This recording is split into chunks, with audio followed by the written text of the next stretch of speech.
oh ternyata ada ya kampung yang memang mayoritas diisi oleh perilaku yang kayak gitu gitu.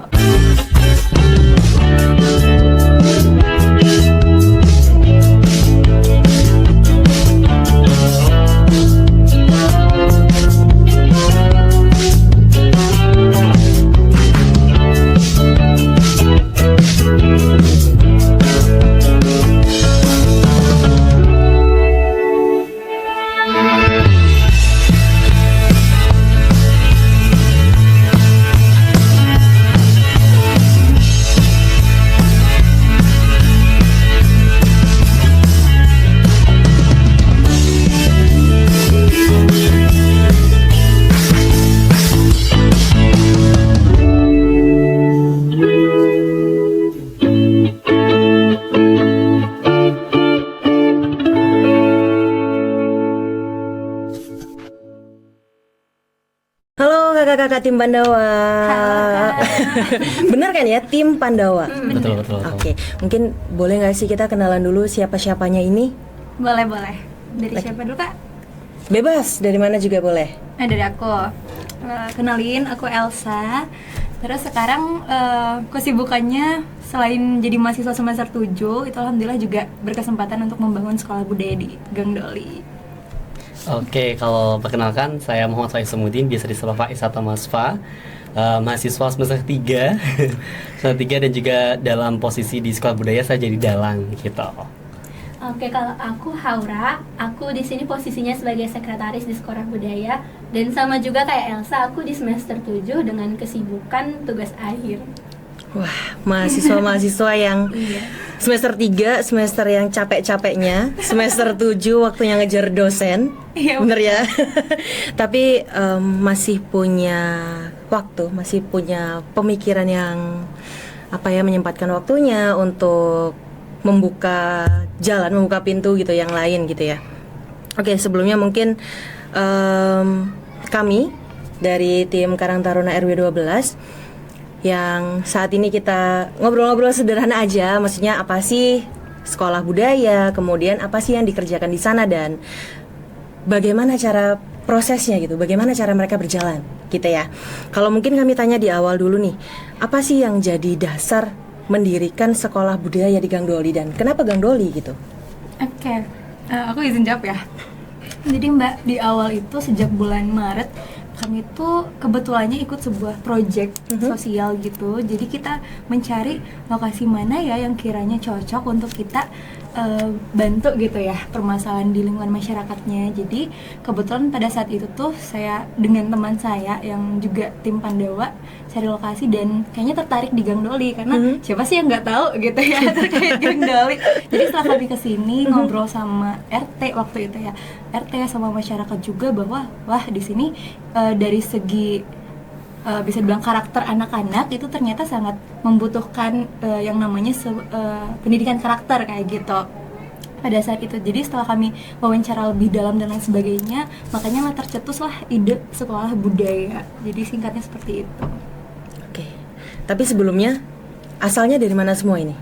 Saya dari Riau, Sama aku juga. Pekanbaru. Riau, Bojonegoro. bahkan nggak ada yang orang Surabaya. Enggak. Terus maksudnya tercetus daerah Doli itu gimana cara searchnya atau gimana cara cari taunya? Mau jawab? Lanjut. Jadi emang di awal tuh memang saya ya Mbak sama satu orang teman lagi namanya Nabila. Jadi kita coba cari tahu lokasi mana ya yang kiranya cocok sama program kita yang memang targetin ke anak-anak gitu. Jadi setelah kami cari tahu, oh ternyata Gang Doli memang dari segi masa lalunya gitu ya Mbak, terlepas dari masa lalu yang bisa dibilang kelam gitu. Terus ketika kami survei pun ternyata PR-nya masih banyak gitu, menyisakan trauma di masyarakatnya. Terus juga dari segi karakter anak-anak yang bisa dibilang sangat perlu perhatian kita sebagai kakak-kakak mahasiswa yang alhamdulillah punya ilmu sedikit lah gitu ya. Jadi kenapa akhirnya program ini tercetus dan memang fokusnya ke pendidikan karakter karena yang tadi-tadi gitu Kak. Berarti karena kalian search ya untuk Iya. apa sih yang Dibutuhkan. maksudnya lokasi-lokasi mana dan yang lebih membutuhkan juga akhirnya kayak gitu. Oke. di balik hal tersebut sebelum akhirnya memutuskan untuk oke, kita cari lokasi Doli nih untuk kita jadikan mungkin sebuah project, kita bisa bilang kayak gitu ya. 2 orang Riau, 1 orang Bojonegoro. Sebelum ke Surabaya mungkin dulunya sempat pernah dengar nama Doli? Sempat. Kalau saya Sempat. Iya. Justru Oke. Kalau aku nggak pernah? Nggak pernah. Oke. Baru pertama kali tahu, oh rupanya ada ya eks lokalisasi prostitusi itu. Oke. Kita tanya yang pernah dengar. Di Riau, gimana dengar Doli itu dulunya seperti apa? Kalau saya sendiri, memang di Riau itu isu adanya wisata Prostitusi gitu ya? Iya, itu tuh ada juga di Riau, tapi nggak sebesar di Gang Doli gitu. Terus dulu pernah nonton berita bahwa Gang Doli itu salah satu wilayah terbesar di Asia Tenggara bahkan ya Mbak untuk prostitusi, dan waktu itu pas di lokalisasi itu kan beritanya heboh banget ya. Jadi kayak oh ternyata ada ya kampung yang memang mayoritas diisi oleh perilaku yang kayak gitu.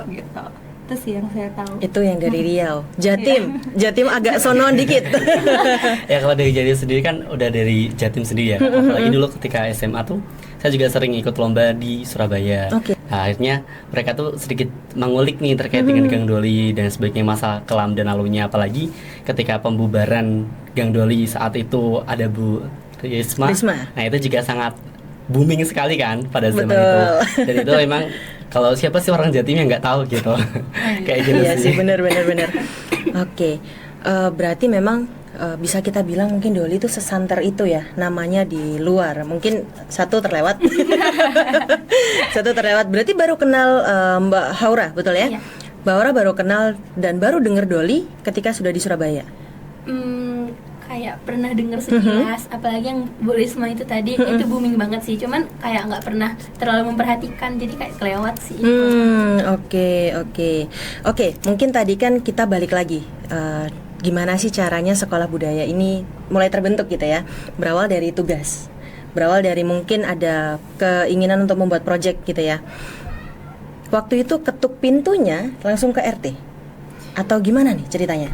Oke, jadi memang waktu itu saya nggak punya kenalan Iya, siapapun betul. ya Mbak. Jadi terus kita datang aja dan memang ngelihat anak-anak tuh ramai di aula pasar burung gitu. Jadi ya udah kita coba ke anak-anak dulu, tanyain kalian kelas berapa, pendekatan dulu sama anak-anak, dan pada saat itu tuh nggak ada orang dewasa sama sekali gitu. Oke. Jadi untuk kita tanyain tuh nggak ada. Jadi kita tanyain sama anak-anak, di sini ada RT atau RW nggak ya yang bisa kita datengin gitu. Terus mereka ngajakin ke RT 5 pada saat itu. Ya udah kami ke Bapak RT dan Ibu RT juga, terus wawancara tanya-tanya kondisi Gang Doli sekarang gitu. Terus kami sampaikan niat untuk membuat proyek sosial gitu. Jadi dari beliau itu ya sangat support gitu. Terus sampailah, perjalanannya panjang sih Mbak, dari bulan Maret, April, Mei itu masih penyusunan proposal lah istilahnya ya, sama mengambil data. Sampailah pada akhirnya alhamdulillah kemarin banget baru grand opening di bulan Oktober gitu. Lumayan panjang juga. Panjang banget ya, kurang lebih 5 bulan berarti ya. Iya, Maret, April, Mei, Juni, Juli, Agustus, September. Agustus pengumuman sih. Iya. Oke. 6 bulan. Lama juga ya. Iya. Ketuk pintu maksudnya pertama ketuk pintu, kemudian proses-proses yang harus dijalani itu panjang ya berarti ya. Oke. Nggak capek?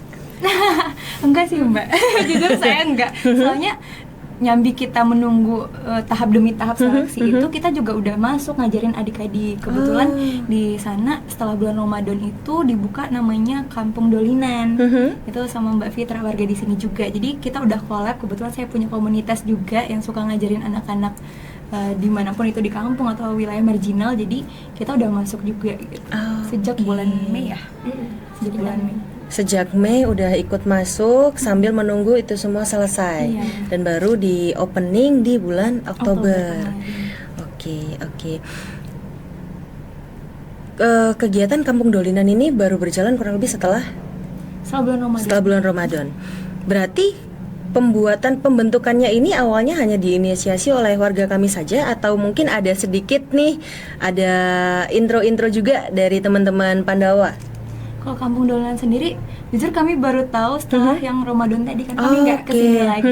Terus tiba-tiba, oh ada ya namanya kampung dolanan. Jadi kita coba tanya-tanya sama Mbak Fitra, dan ternyata ketika kita sampaikan bahwa kita sudah mengikutkan sebuah project yang namanya Sekolah Budaya, itu beliau sangat support. Bahkan kayak ya udah nanti kita bareng aja laksanainnya. Oke. Kemudian gimana respon anak-anak? Maksudnya kan ketika awalnya mungkin dengan Mbak Fitra saja ya, kemudian ada mungkin kita bisa bilang orang baru yang masuk gitu ya. Gimana respon mereka? Jujur respon mereka itu sangat-sangat terbuka sih, Mbak.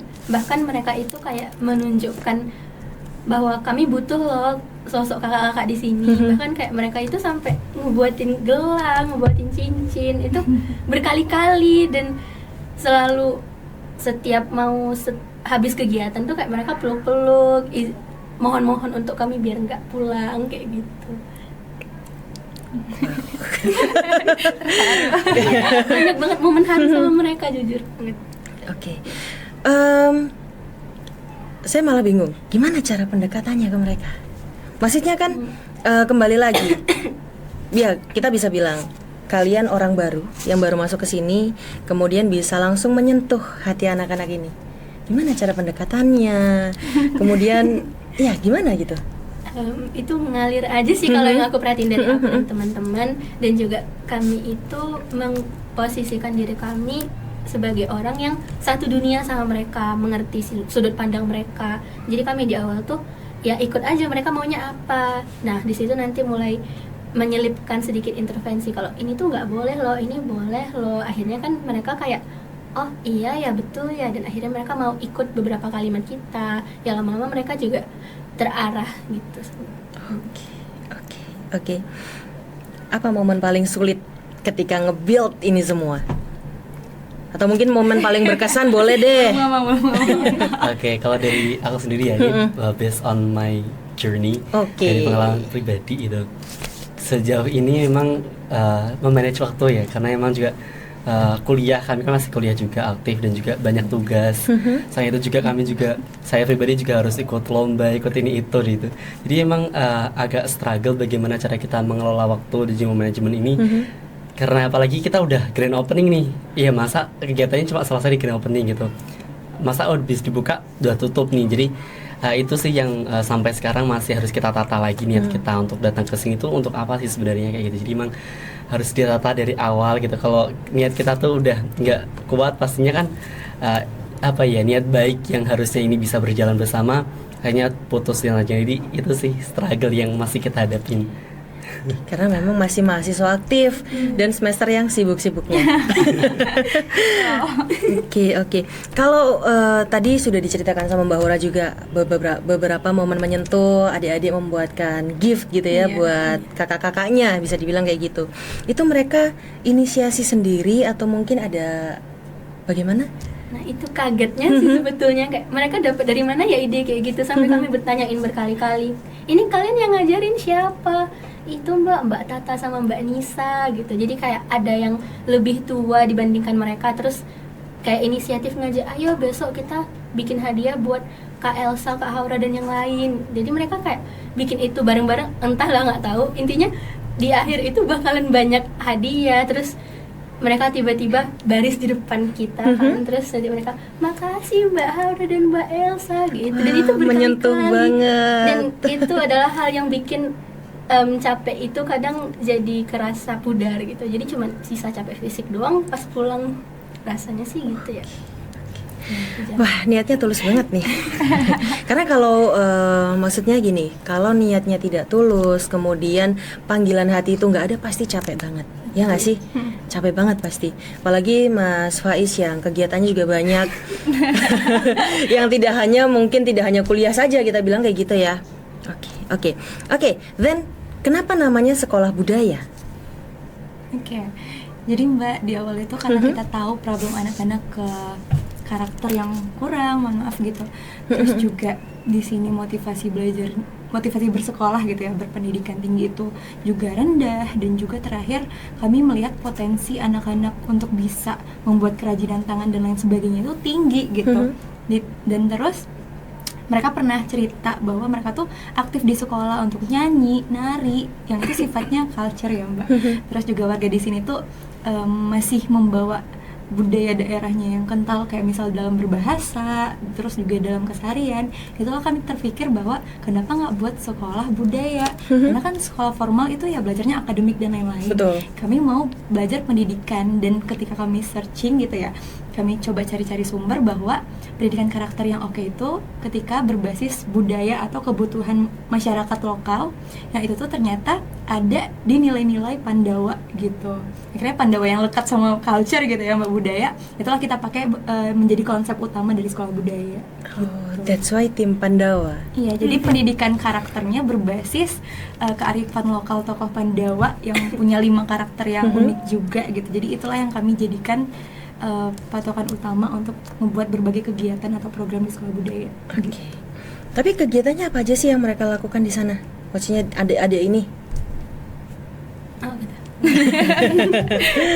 Kalau kegiatan itu sejauh ini kayak udah dikonsepin sih Mbak. Jadi Pandawa itu kan tokohnya ada 5, Yudhistira, ada Bima, Arjuna, Nakulasa Dewa. Dewa. Nah itu di setiap tokohnya kami akan menyelipkan kayak permainan yang kreatif, contohnya kayak permainan tradisional atau membuat sebuah karya. Nah di situ selagi mereka melakukan kegiatan-kegiatan yang ibaratnya non formal, kami juga akan menyelipkan pendidikan karakter di sana. Setiap memulai pertemuan pembelajaran itu nanti ada dalangnya yang akan menyampaikan kisah tokoh Pandawa. Jadi kemarin itu yang ini Yudhistira ya, masih Yudhistira, itu diceritain sama dalangnya kalau gimana sih tokoh Yudhistira itu dalam memimpin itu harus seperti apa dan lain sebagainya. Itu kurang lebih. Oh, jadi setiap pertemuan ada nilai-nilai yang diselipkan ke mereka gitu ya. Oke. Setiap minggu apakah berubah atau gimana?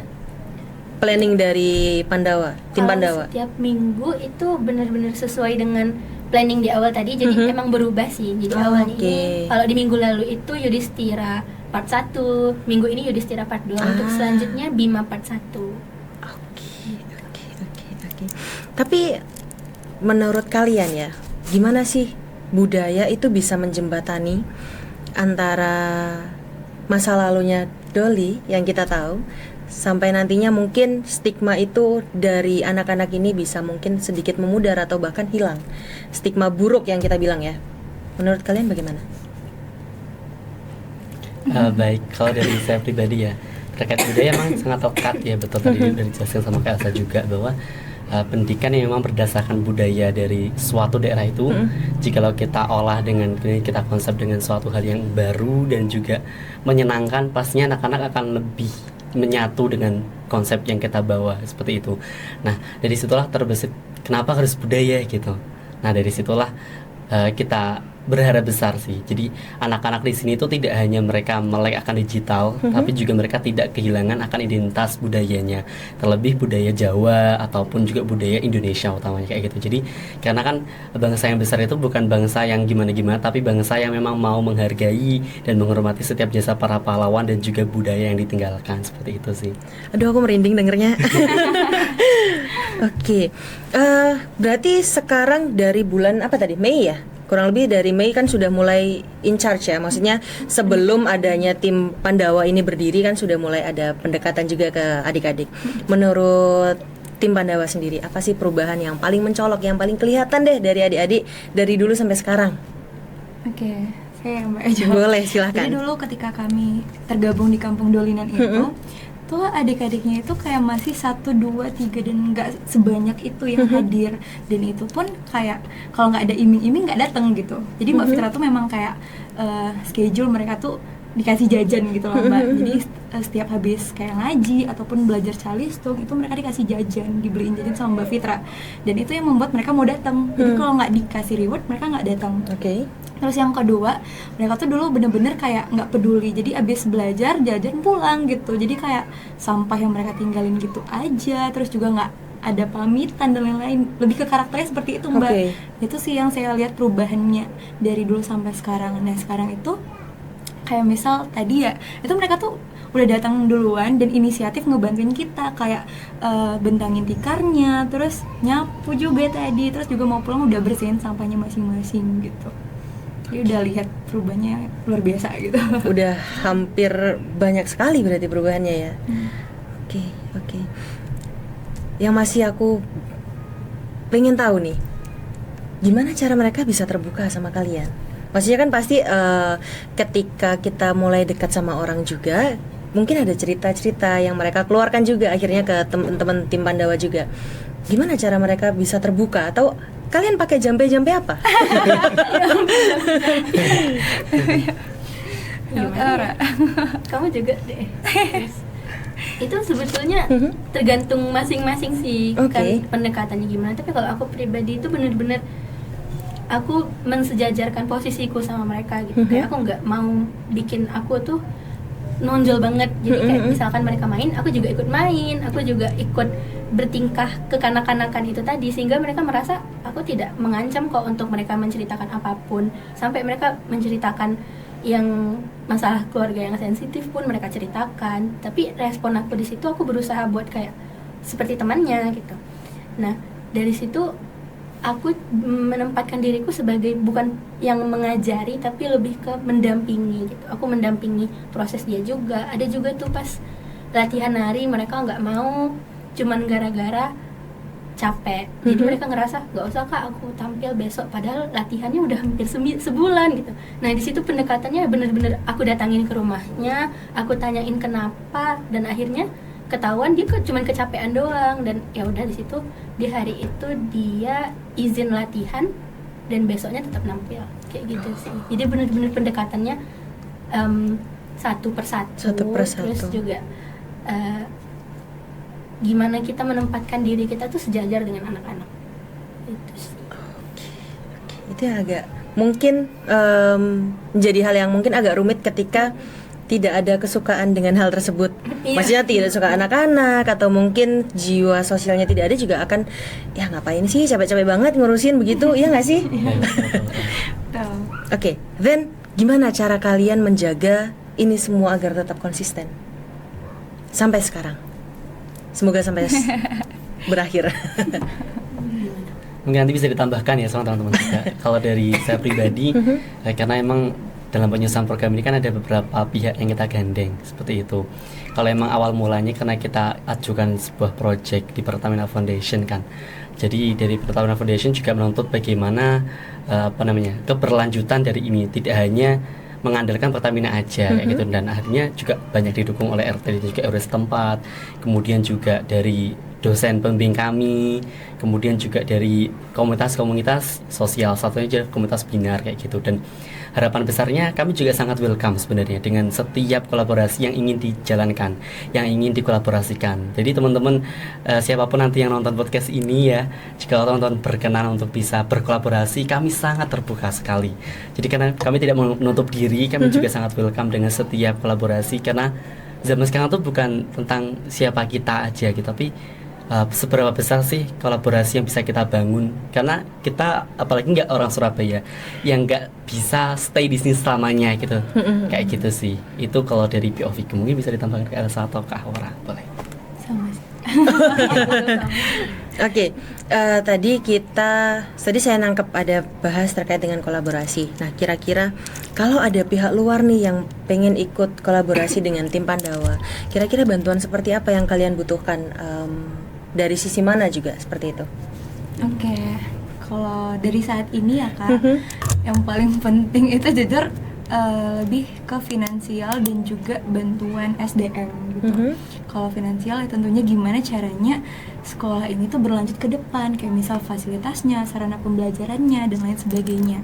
Terus juga dari SDM itu jujur dari kita tuh bisa dibilang sekarang mencukupi gitu. Tapi kalau misalkan anaknya bertambah banyak dan mungkin kedepannya akan lebih berkembang juga programnya, itu kita sangat butuh SDM, terlebih ya memang spesifik, kayak misal nanti kan ada tarian, drama musikal dan lain sebagainya, dan dari kami kekurangan anggota yang memang expert di bidang itu. Jadi kita sangat terbuka dan sangat mengharapkan ya ada dukungan dari berbagai pihak yang memang kalau bisa expert juga di bidang yang kami butuhkan kayak gitu. Oke. Untuk yang sekarang berjalan, siapa sih pihak-pihak yang sudah membantu berjalannya tim Pandawa ini sampai dengan sekarang? Oke, paling utamanya pasti Pertamina Foundation ya Kak. Sebab ya emang dana kita utama saat ini bersumber dari Pertamina Foundation. Kemudian juga dari samping kami, Bunia, yang mensupport kami lah. Karena dalam perjalanan ini tuh banyak hal yang dari internal kami juga apa ya istilahnya nggak selalu kita bisa kompak nih. Nah, alhamdulillahnya pembimbing kami, dosen pembimbing kami itu sangat merangkul kami semua bagaimana kami tetap bisa on track nih di jalannya. Kemudian juga ada dari RW RT setempat yang Masya Allah luar biasa supportnya kepada kami, dan juga Mbak Fitra yang dari awal sampai sekarang masih selalu mendampingi kami proses-proses itu. Dan meskipun kami kayak apa ya kan terkadang kan kami juga curhat kayak ini gini Mbak, ini gini ya, Mbak Fitra mencoba untuk memahami itu kayak gitu. Dan banyak hal sih, dan juga salah satunya fakultas psikologi juga, kemudian juga dari teman-teman komunitas utamanya Binar ya saat ini yang memang berkolaborasi resmi dengan kami seperti itu. Ada tambahan dari teman-teman? Mungkin dari acara grand opening kemarin tuh lumayan banyak juga teman-teman atau berbagai pihak yang mensponsori kegiatan itu Mbak. Kayak misal kemarin ada Lavender Cafe, ada dari Red Doors juga, dari apa ya kemarin? PKBI. Oh ya PKBI juga gitu, PKBI Jatim. Yang alhamdulillah tuh kayak nggak disangka-sangka karena memang nggak expect juga bakal sebanyak itu sponsornya gitu. Oke. Sejujurnya kalau bisa dibilang sekarang saya sebagai warga yang tinggal di sini dengan usia yang mungkin tidak terlalu jauh dari kalian, cukup malu karena kan orang luar aja bisa punya pikiran untuk membuka jalan gitu ya, untuk membuka kesempatan buat anak-anak ini biar mereka lebih berkembang lagi. Tapi ya saat ini untuk sekarang lah ya kita bilang pemudanya di sini masih kurang untuk bisa masuk ke sana. Jadi kalau kita bilang mungkin sekalian saya simpulkan juga berarti terkait dengan kontribusi yang bisa diterima oleh tim Pandawa untuk saat ini dan kedepannya terkait dengan SDM juga ya berarti. Oke, kalau bisa dibilang program kalian berapa lama sih di sini? Kalau untuk satu periodenya itu kurang lebih akan 3 bulan. 3 bulan. Oktober, November, Desember gitu. Jadi nanti di akhirnya di tanggal 27 Desember. Cuman insya Allah di tahun berikutnya kita akan terus berlanjut gitu. Oke, berarti kita bisa bilang mungkin program resminya itu sampai di 27 Desember. Dan harapan kalian ini pasti akan berjalan. Harapan saya juga sebetulnya, insya Allah. Karena memang sebetulnya agak disayangkan ketika kita punya banyak SDM, kita punya banyak adik-adik yang mereka masih punya kesempatan lebih jauh lagi untuk mereka berkembang, tapi harus terbatas dengan ruang lingkup yang kurang bagus. Betul ya? Oke. Selama ada di sini, selama berinteraksi dengan adik-adik, mungkin selama berinteraksi dengan warga juga, apa sih momen paling ajaib gitu yang pernah muncul? Pernah dirasakan? Satu-satu nih. Boleh satu-satu dong. Aura dulu, Aura. Dari aku ajaib, lagi-lagi soal anak-anak ya. Mereka itu kemarin pas grand opening itu kayak tiba-tiba narik kami ke balai RW, terus disuruh tutup mata itu Mbak, saya sama Elsa tutup mata, terus kami duduk di kursi ini, di mau diapain gitu. Terus tiba-tiba pas kami buka mata langsung kayak dihujani permen gitu. Kayak bener-bener ditumpahin permen ke kami, terus tiba-tiba dipeluk-peluk, dan mereka itu nggak expectnya mereka sampai nangis kejer banget. Bahkan sampai Tata itu yang udah SMP itu nangis kejer sambil meluk-meluk. Aku tuh bertanya-tanya, ini kenapa, kan kita masih mau lanjut, ini baru opening. Tapi mereka nggak tahu sesedih itu ya apa gimana ya, jadinya kami ikut nangis deh. Karena itu kan sedih banget yang ngeliat mereka kayak gitu. Itu sih yang kayak ajaibnya dari mereka itu, kayak mereka itu menumbuhkan rasa kasih sayang satu sama lain itu secepat itu Mbak, dari awal saya kenal mereka sampai sekarang. Oke. Mas Faiz. Kalau dari saya jujur belum terlalu banyak pas momen yang ada di sini.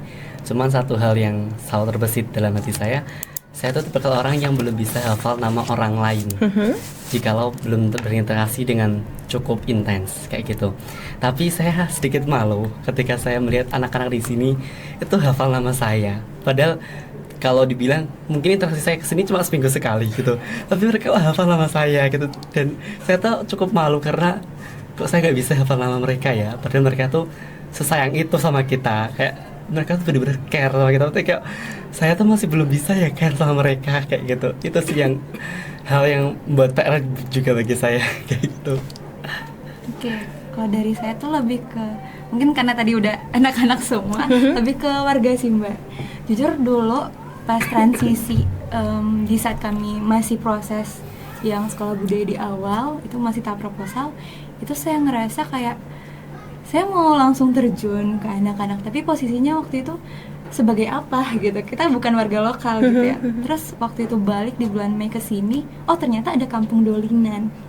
Dan pada saat itu saya ngerasa ada terbesit kayak, gimana ya, kan sudah mulai pembelajaran, sementara kita masih tahap proposal yang nggak tahu kapannya gitu ya Mbak. Jadi ngerasa, gimana ya ini gitu. Tapi setelah kami sharing sama Mbak Fitra, malah beliau sangat open gitu, kayak ayo sekarang aja nggak apa-apa, kalau nanti pun nggak lolos di project itu ya udah nggak apa-apa juga, asal kalian udah punya niat, udah punya konsep, ya udah kita jalan aja sendiri. Bahkan Mbak Fitranya ngomong kayak gitu. Dan kebetulan saya dan Haura waktu libur semester itu tidak pulang ke daerah kami, ya udah kami ngisi waktu luang kami dengan ngajarin adik-adik pendekatan gitu ya Mbak.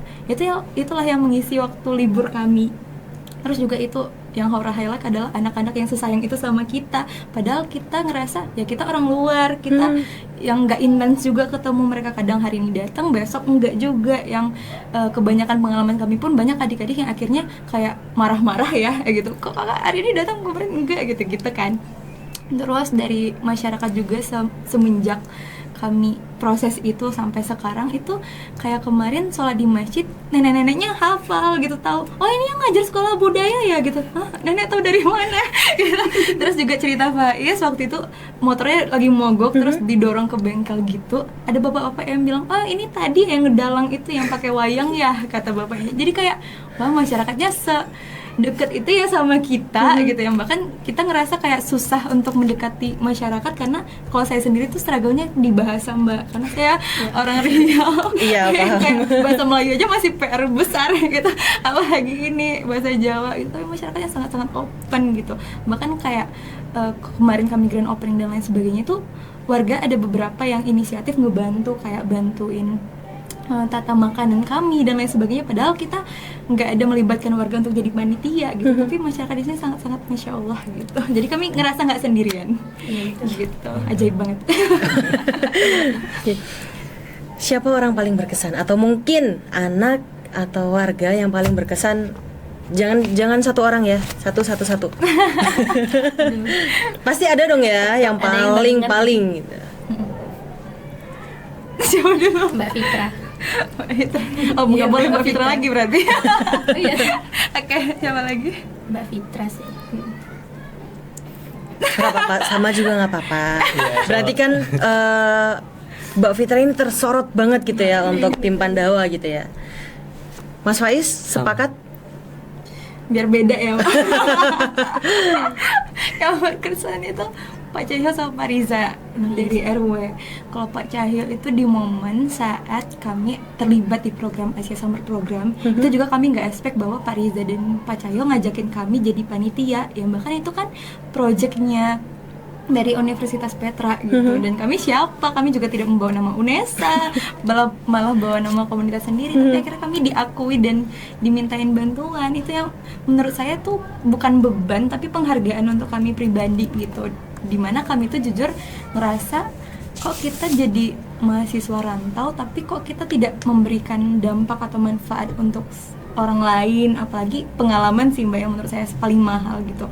Apa sih yang akan saya bawa ketika saya pulang nanti, cerita yang bagaimana gitu, apakah sebatas konflik di perkuliahan aja gitu, atau manfaat atau dampak yang kita berikan di masyarakat gitu.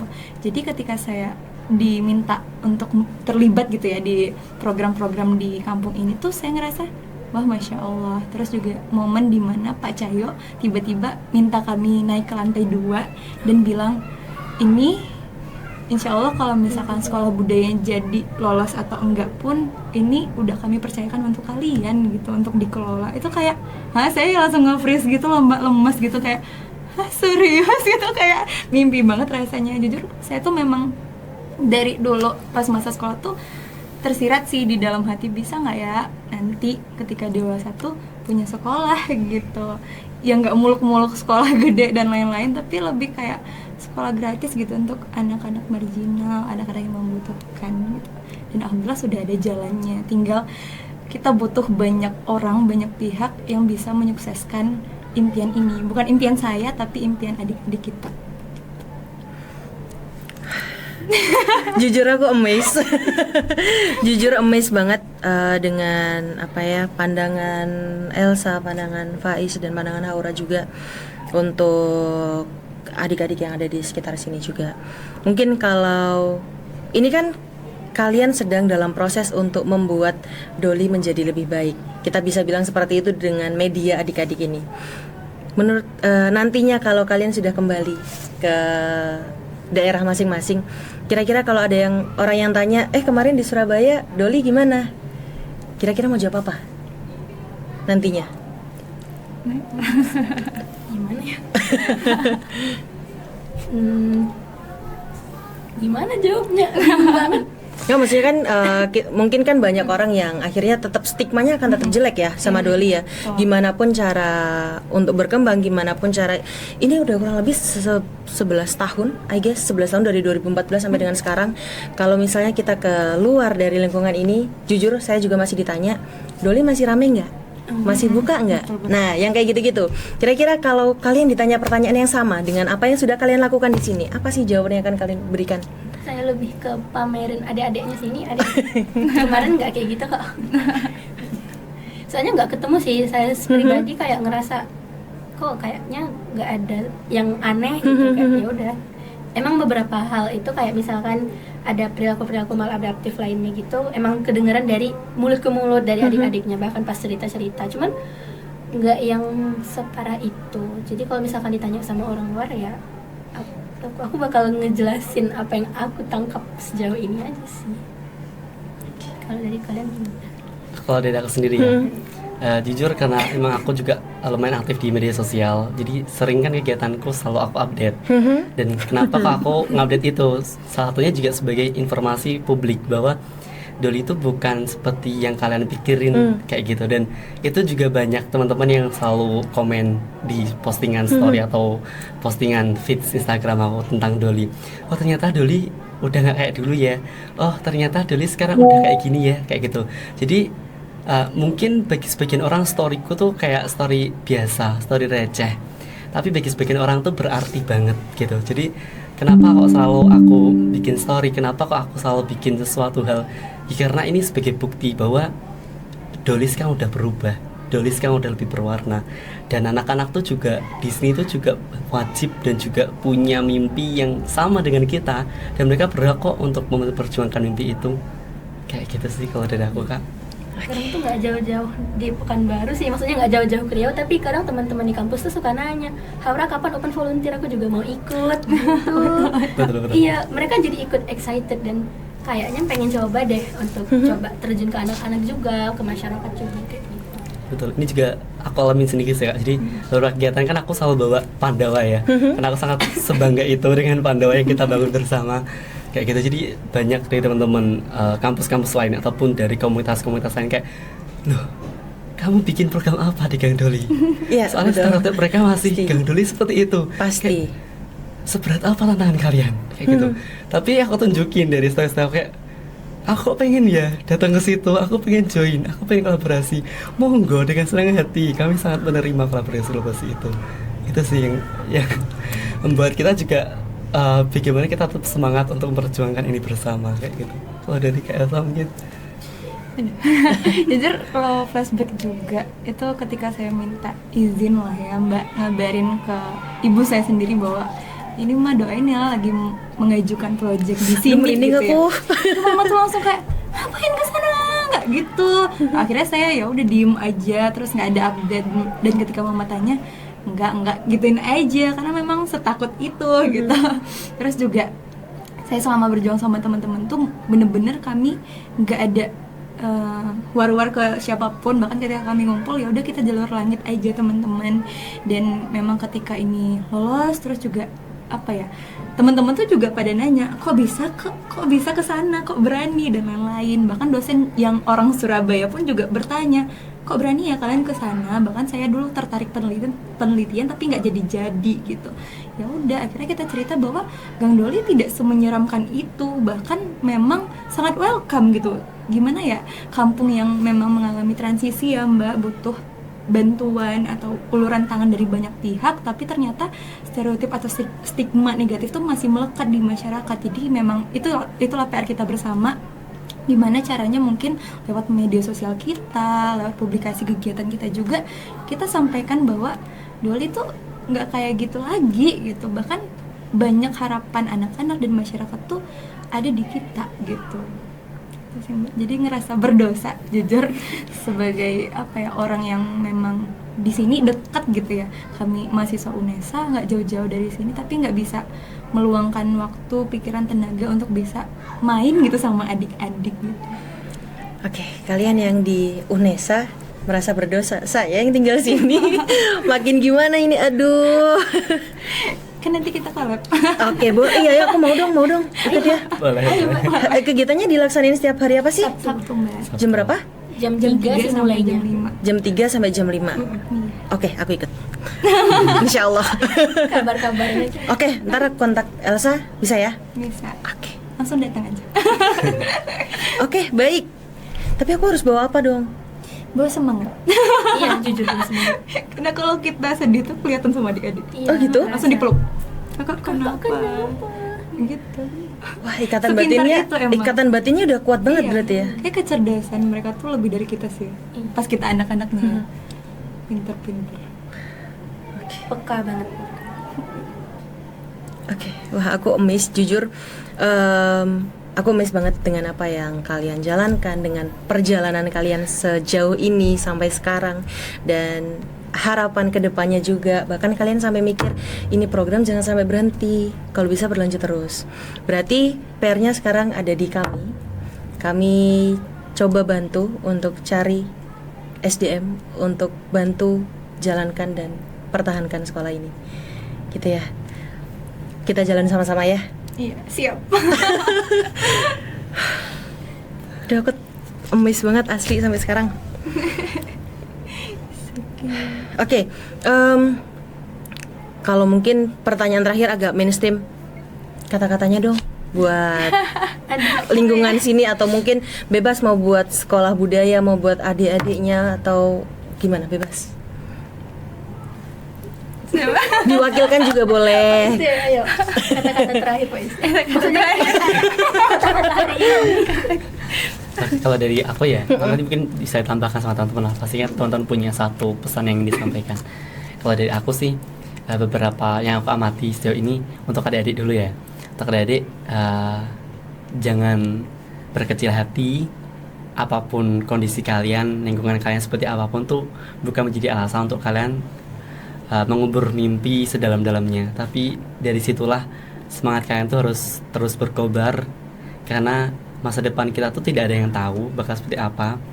Maka teruslah berjuang, belajar, berproses menjadi versi terbaik dari kalian. Dan juga untuk masyarakat sekitar, mungkin sedikit pesan sedikit ya Kak, untuk yang saya amati sejauh ini, tidak ada salahnya kok anak kita tuh punya mimpi tinggi. Tidak ada salahnya, sebab pemerintah pun beberapa kali kan juga memberikan fasilitas beasiswa dan sebagainya. Jadi soal biaya tuh salah satu hal yang memang agak sensitif bagi keluarga pastinya. Tapi dari kami bertiga lah, kami juga mengalami bahwa beasiswa bisa membantu kami kok untuk mengenyam pendidikan lebih tinggi, dan anak-anak di sini juga layak dan berhak untuk mendapatkan hal itu. Itu sih Kak. Ini dari Kak Elsa atau Kak Aura?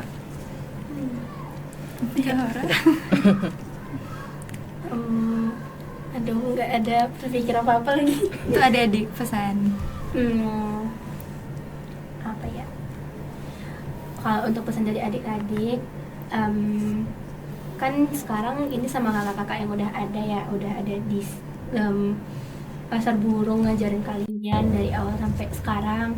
Nah, harapannya nanti siapapun yang bakal ngajarin, siapapun kedepannya nanti itu juga didengarkan kayak kalian mendengarkan kakak-kakak yang sekarang. Terus juga mungkin setelah kalian udah jadi tambah besar seumur kami juga, kalian juga bisa melakukan hal yang sama seperti kami. Seperti itu. Oke, kalau saya untuk general, untuk semua pihak, terutama untuk orang-orang yang ingin bersama-sama bergandeng tangan bersama kami, jujur saya dulu memiliki semangat kenapa akhirnya candu gitu ya Mbak, terjun ke masyarakat.